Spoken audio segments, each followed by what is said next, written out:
Fala pessoal, tudo bem? Só um aviso, eu tinha prometido que ia analisar Tenaris hoje, na quinta-feira, só que eu estou deslocando essa análise para o BTC News 5x5 da sexta-feira, tá? Então se você estava esperando, amanhã eu falo sobre a Tenaris, ok? Vamos falar aqui sobre alguns cortes que estão sendo anunciados em empresas em nível mundial e até nacional. Tá? Então a gente está vendo que a causa raiz de todos esses ajustes é o mesmo, é o cenário macroeconômico muito ruim, e isso está atingindo de formas diferentes alguns setores. A gente vai falar sobre três setores: o de entrega nos Estados Unidos, setor de moda mundial e o mercado financeiro aqui no Brasil, com três notícias. Vamos lá, primeira notícia, valor econômico. Nordeste corta 1,25 mil empregos à medida que as entregas tendem a diminuir. Segundo, H&M vai cortar 1.500 empregos em todo o mundo. E por último, funcionários da XP recorrem ao LinkedIn para falar sobre demissões na corretora. Se você gosta das nossas análises, por favor, dê um like nesse vídeo. E se você puder compartilhar as nossas análises com pessoas que possam fazer bom uso delas, a gente agradece. Vamos começar com o setor de entregas aqui. Eu vou ler a notícia e depois eu faço uma análise. A Nordeste vai cortar 1,25 mil empregos corporativos por ter contratado em excesso quando a demanda de entregas aumentou durante o auge da pandemia. O CEO Tony Xu disse em mensagem aos funcionários nesta quarta-feira que a Nordeste estava subdimensionada antes da pandemia e acelerou as contratações para acompanhar o seu crescimento. Isso aconteceu com diversas empresas de tecnologia, várias, né? Então teve um aumento de demanda repentino, você contratou muita gente para tentar criar uma estrutura para absorver essa demanda excedente que você não tinha planejado, na expectativa que o mercado fosse se estabelecer num patamar alto, o que não está acontecendo em diversas empresas, até as Big Techs estão vendo que a demanda está se adequando num patamar muito abaixo do pico no meio da pandemia, estão fazendo ajustes operacionais. Vamos lá. O próprio CEO reconheceu o erro nessa parte de contratação. Vamos ver aqui, ó, abre aspas para ele. A maioria dos nossos investimentos está valendo a pena. Embora sempre tenhamos sido disciplinados na forma como gerenciamos nossos negócios e métricas operacionais, não fomos tão rigorosos quanto deveríamos na gestão do crescimento da nossa equipe. Isso é culpa minha. Como resultado, as despesas operacionais cresceram rapidamente. Perfeito, né? Isso daqui foi muito bem aceito pelo mercado financeiro. Vamos lá, aqui, frases aqui de analistas de mercado. O anúncio de hoje de 1,25 mil empregos serão cortados é um reconhecimento de que a empresa precisa tomar medidas para controlar custos. Isso é especialmente importante, pois as perspectivas do consumidor permanecem incertas e nos próximos trimestres as famílias podem reduzir os gastos com refeição e uso de serviços de entrega, diz aqui um diretor da Global Data. Isso aqui é interessante, né? Porque o mercado abriu, e aí a demanda por delivery, a princípio, já diminui naturalmente por causa disso. E ainda tem um agravante. Qual que é o agravante? A crise. Então as pessoas tendem a acessar menos esses serviços, tentando salvar um pouco de dinheiro, dado que ninguém sabe como que vai ser o primeiro trimestre de 2023 e o próprio ano de 2023 no mundo inteiro. Então tá todo mundo aí muito receoso, extremamente conservador, vão começar a cortar em serviços que não são tão essenciais assim, e o delivery a princípio vai ser um desses serviços, né? E obviamente esse anúncio que a DoorDash fez foi logo depois da divulgação de resultados do terceiro trimestre, que foi muito ruim. Vamos ver aqui, ó. Então, ó, no trimestre, a receita aqui cresceu de 1,2 para 1,7 bilhões de dólares, perfeito, uma taxa de crescimento até relativamente boa aqui no terceiro trimestre. No entanto, o prejuízo operacional multiplicou por 3, era 100 milhões de dólares negativo, foi para 308 milhões de dólares negativos. Então, a operação multiplicando por 3 o seu prejuízo, isso é um problema. Quando a gente pega nos primeiros 9 meses de 2022, a gente vê aqui um crescimento de receita, foi de 3,6 bilhões para 4,7 bilhões. No entanto, o prejuízo mais do que dobrou, foi de 298 milhões para 754 de prejuízo operacional. E aí, obviamente, a empresa vai precisar fazer alguns ajustes operacionais, dado que o crescimento já não está naquela taxa ali que ele estava imaginando. E essas empresas, elas só sustentam os múltiplos altos que elas têm, mostrando crescimento. Se você eventualmente não mostra crescimento, você vai ter que dar um corte ali na despesa para aumentar a eficiência operacional. E outra, olha que interessante, né? Pelo fato de ter contratado muita gente de forma incorreta, isso daí foi até o próprio reconhecimento de culpa do CEO, você fica sem capacidade de investir na linha de despesa mais importante para o crescimento, que é Sales e Marketing. Olha que interessante, ó. Sales e Marketing aqui de 2021 foi 1,2 bilhões nos primeiros 9 meses. Quanto que foi agora? 1,2 bilhões. Ou seja, ele manteve o mesmo investimento em sales e marketing, que a princípio é aquele investimento que você faz para o crescimento. Por que que ele fez esse controle aqui no sales e marketing? Provavelmente porque ele gastou muito dinheiro em outras linhas de despesa. E aqui fica muito fácil de ver, ó. R&D foi de 297 para 579, um aumento expressivo de um ano para o outro. G&A, que é a parte de back-office mesmo, hein? 573 para 855. Então, aquele negócio, você reforça algumas áreas gerenciais, perde capacidade financeira para investir em sales e marketing, e aí você já não consegue mais crescer aquelas taxas que você tinha prometido para o mercado. Ajustes vão ser feitos, então, aqui é um ponto interessante aqui do Nordeste. Vamos falar agora do mercado de moda mundial, falando da H&M. Para quem não conhece a H&M, vou pegar aqui até uma frase aqui, né, uma sentença aqui da notícia do Valor Econômico. Ó. A H&M foi fundada na Suécia em 1947. Além de varejista de roupa, o grupo tem marcas como COS, Monkey, Weekday, Cheap Monday e Other Stories, H&M Home, Arket e A-Found.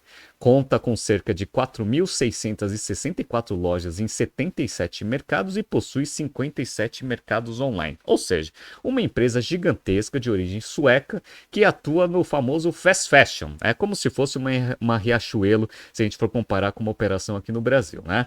E ela também está cortando despesa. Vamos lá.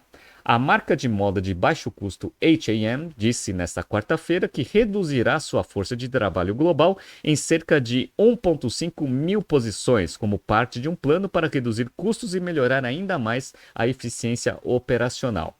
A empresa sediada na Suécia disse que os encargos de reestruturação de 800 milhões de coroas suecas, algo em torno de 76 milhões de dólares, será contabilizado nos últimos 3 meses do ano. Então vai trazer uma despesa adicional aí no último trimestre. Estima-se que a redução de pessoal proporcione uma economia de cerca de 2 bilhões de coroas suecas por ano. E vocês vão ver que esses 2 bilhões de coroas suecas, eles foram muito bem dimensionados aqui. Obviamente, a H&M também divulgou esse plano de corte de despesa depois da divulgação dos resultados do terceiro trimestre. Então, vamos pegar aqui, ó. A H&M, só para facilitar as contas aqui, conversão em dólar, vamos dividir por 10 tudo que está em coroa sueca. Tá? E a gente consegue saber em dólar, né? Então, ó, ela tinha uma receita que nos primeiros 9 meses de 21 de 14 bilhões de dólares, foi para 16,1, aqui um aumento de aproximadamente uns 13, 14%. Perfeito. Tá? Só que a margem operacional caiu. A margem operacional caiu de 6,3 para 3,9. O que fez o lucro líquido da companhia também cair. E olha que interessante, pessoal. O lucro líquido ele tinha sido 620 milhões. Aqui vamos pegar em coroa sueca só para a gente pegar os 2 bilhões lá, né? 6,2 bilhões de coroas suecas. Sabe quanto que está agora? 4,2. A diferença de um ano para o outro? 2 bilhões de coroas suecas. Ou seja, basicamente, eles divulgaram seus resultados no terceiro trimestre, mostraram para o mercado que eles tiveram uma queda de 2 bilhões de coroas suecas e já divulgaram para o mercado um plano aí de reestruturação que vai fazer, se tudo der certo, no ano que vem, você recuperar os 2 bilhões de coroas suecas que você perdeu aí por ineficiência operacional. Então, interessante, né? Mercado de moda também é um mercado muito afetado por crise, porque também não é o item básico. Geralmente as pessoas tentam economizar em supérfluos. E a princípio, né, moda e fast fashion é um desses setores aí que também são afetados quando as pessoas estão mais conscientes aí da despesa, por medo, obviamente, de uma crise que pode vir aí muito forte ali em 2023. Né? Então agora a gente já viu 2 setores, tanto a parte de entregas quanto a parte de moda. Vamos para o último setor aqui no Brasil, que é o mercado financeiro, hein? Até o mercado financeiro também está fazendo ajuste. Vamos lá? Então vamos lá.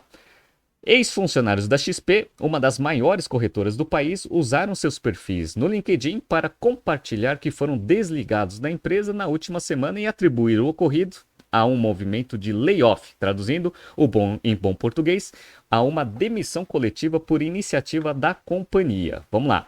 Além de mensagens de agradecimento pelo período que estiveram na XP, as pessoas utilizaram o espaço para atribuir o desligamento, inesperado em todos os casos, a uma ação de corte de custos da corretora. Bom, Vamos entender por que as corretoras e o mercado financeiro está fazendo cortes. Vamos lá?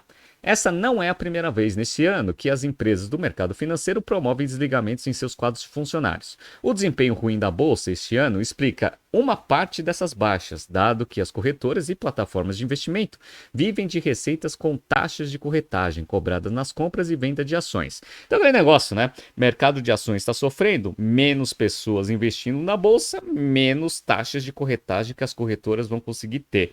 E aí, menos receita das corretoras, também vão precisar fazer alguns ajustes operacionais para manter o nível de rentabilidade. E não é só a parte de corretora, tá? Que está passando por dificuldade por causa da crise aí do mercado financeiro.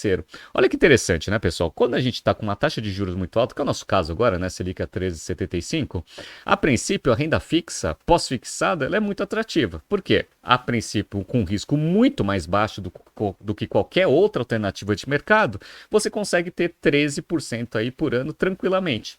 Por que você vai tirar o seu dinheiro de um investimento que tem risco muito baixo para você ficar operando com outros ativos, ações, criptomoeda, entre outros, né? Então, até os fundos, eles têm esse problema. Para você conseguir justificar, você tirar o dinheiro da renda fixa para entrar num fundo multimercado, por exemplo, ele tem que dar uma rentabilidade espetacular.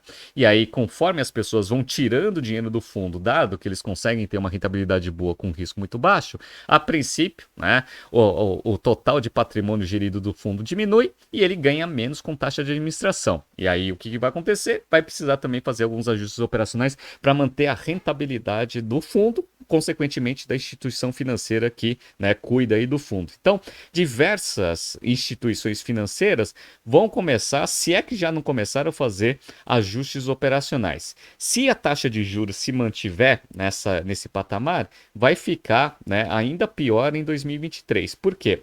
Tinha uma tendência que a taxa de juros ia começar a cair ali no meio de junho do ano que vem. O que eu estou vendo aí, principalmente nessas últimas semanas, é que a perspectiva para o ano que vem já não é que exista uma queda dessa taxa de juros a partir de junho, e tem muito analista apostando que talvez, dependendo de como for a dinâmica no primeiro trimestre, a taxa de juros tende a subir a partir de junho, né? Até porque tem uma tendência de aumento de inflação, risco fiscal, entre outros. E aí vai ser um problema aí para todo o mercado de ações aí, e as corretoras vão sofrer bastante e os fundos multimercado também. Então vamos ver o que vai acontecer. Mas como eu falei para vocês, não foi só a XP que teve problema não. Aqui, ó. Conforme dados do site Layoffs Brasil, a Orama Investimentos demitiu 17 funcionários, enquanto a Empíricos desligou 150 colaboradores somente neste ano.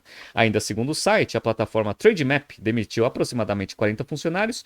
O grupo Primo, por sua vez, realizou 2 rodadas de demissões que resultaram em cerca de 90 desligamentos. Então, diversas empresas estão fazendo ajustes nos seus quadros. A situação não está bom para ninguém. Então, a crise está impactando todos os setores e alguns setores vão fazendo ajustes mais rápidos do que outros. Vamos ver o que vai acontecer nas próximas semanas, saindo outras notícias de outros setores também fazendo ajustes. Eu volto aqui, né, e analiso com vocês aqui no BTC News, tá bom? Tá surgindo aqui alguns BTCs News passados para vocês se atualizarem. Não se esqueça de se inscrever no nosso canal e na nossa newsletter. Grande abraço e até amanhã.